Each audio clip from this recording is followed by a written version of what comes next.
Hello everyone, my name is Kay James and welcome to the 7th episode in my series of Adobe Illustrator tutorials for beginners. This episode is going to be focused on all the type text tools that Illustrator has to offer. The main tool we are going to be using this episode is the type tool. This can be found just underneath the pen tool and looks like a big T. To start typing, we can either click to add a small box and type like so, or we can drag and create a larger one.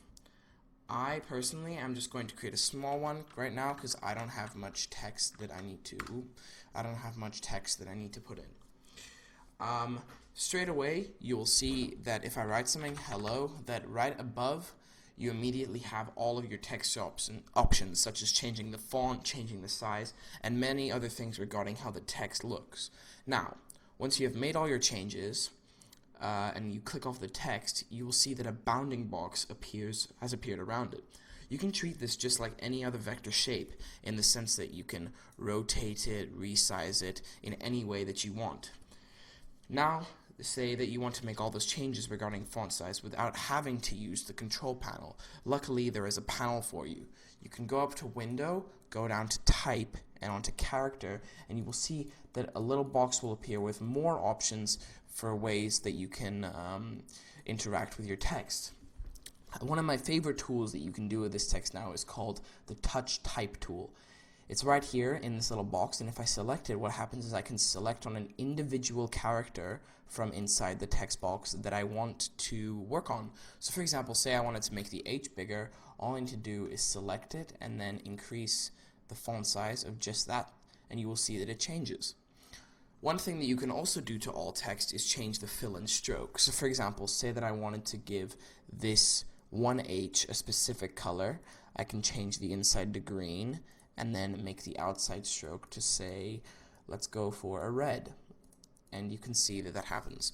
Now if I want to change the color of the whole thing, then I just deselect and click on the whole thing, and then I can go around and add my stroke and fill.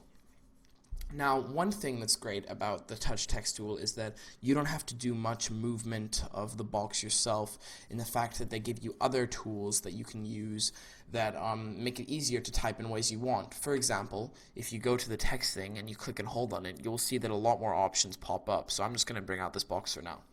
One of the options is the Area Type tool, which basically means that you just type inside a big box, and it considers it more as a paragraph rather than just a small amount of text. The next tool is the Type on a Path tool, which is my personal favorite, in the sense that if you were to take the pen tool, and we're going to reset this back to black and white and make that one transparent, and then I'm going to use the Curve tool to make this line curve a bit. And now, if we were to use the Type on a Line tool, as you can see, when I hover over the line, it gives me the option to type. And so now, if I write something, hello, my name is Kay James, it will write all the way along the line.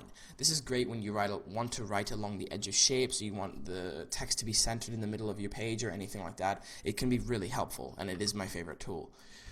The next tool is the Vertical Type tool, which is basically just mean that you can type going down. You also have the Vertical Area tool, which basically does the same thing, except it can stretch along the line as well. The last tool is the Vertical Type tool, which I can click on it, and then you will see it writes along the line, which I also find really cool. So this was a very short episode, and it basically just sums up all the text tools. There isn't much to it. There's a lot of customization you can do with it, especially up here in the control panel, or if you open the window panel. And yeah, that's basically all there is to it. That sums up this video. Thank you very much for listening, and I will see you in the next video.